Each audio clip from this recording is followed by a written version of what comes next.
Hi friends, నేను మీ హనీని. Welcome back to another video.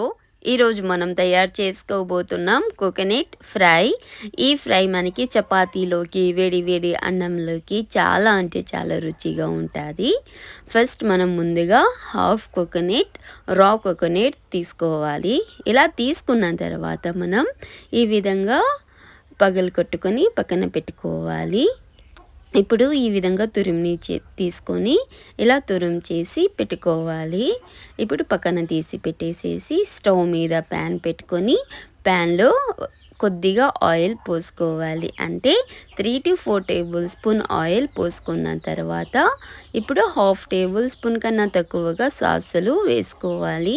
తర్వాత జీలకర్ర కొంచెం వేసుకోవాలి. ఇప్పుడు దాల్చిన చెక్క, అదేవిధంగా అనాస పువ్వు కొద్దిగా వేసుకోవాలి. అనాస పువ్వు లేకపోయినా స్కిప్ చేసేయవచ్చు. ఇప్పుడు కట్ చేసి పెట్టుకున్నటువంటి ఆనియన్ వేసుకోవాలి. అంటే ఈ విధంగా మనకి స్మాల్గా కట్ చేసి పెట్టుకున్నటువంటి 2 మీడియం సైజ్ ఆనియన్స్ కట్ చేసుకొని వేసుకోవాలి. ఇప్పుడు కొద్దిగా మగ్గిన తర్వాత ముందుగానే స్మాల్ పీసెస్గా కట్ చేసి పెట్టుకున్నటువంటి టమాటో వేసుకోవాలి. టమాటో కొద్దిగా మగ్గిన తర్వాత కరివేపాకు ఒక ఆకు వేసుకోవాలి. ఒక రెమ్మ వేసుకున్న తర్వాత బాగా కుక్ చేయాలి, బాగా ఫ్రై చేయాలి. ఇప్పుడు గరం మసాలా కొద్దిగా వేసుకోవాలి. గరం మసాలా వేసుకున్న తర్వాత రెడ్ చిల్లీ ఫ్లేక్స్ కొన్ని వేసుకోవాలి. ఇలా వేసుకున్న తర్వాత కొద్దిగా సాల్ట్ వేసుకోవాలి.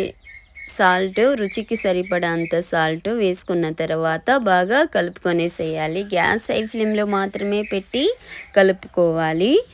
ఈ విధంగా మొత్తం ఒక 6 to 7 మినిట్స్ కుక్ చేయాలి. ఎందుకంటే మనకి అన్నీ బాగా మగ్గాలి కాబట్టి.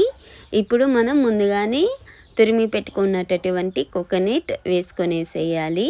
ఇలా కోకోనట్ వేసుకున్న తర్వాత చూడండి మనకి మొత్తం బాగా కలుపుకొనేసేయాలి. ఇలా బాగా కలుపుకొనేసిన తర్వాత చూడండి మనకి కొద్దిగా ఒక 6 or 7 మినిట్స్ కుక్ చేయాలి.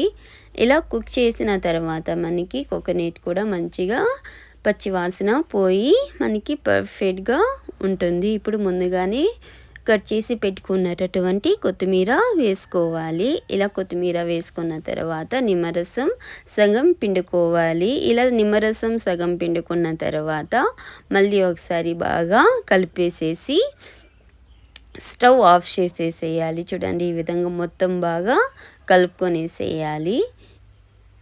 ఇప్పుడు మూత పెట్టేసేసి స్టవ్ ఆఫ్ చేసేయడమే, అంతే. ఈ విధంగా మనం ఇంట్లోనే కోకోనట్ ఫ్రై చపాతీలోకి, వేడి వేడి అన్నంలోకి యూనిక్గా చేసుకొని తినచ్చు. Please do subscribe, like, share, comment. Please support to me. ఇలాంటి మరిన్ని వీడియోస్ కోసం please subscribe the channel. Thanks for watching video. Bye.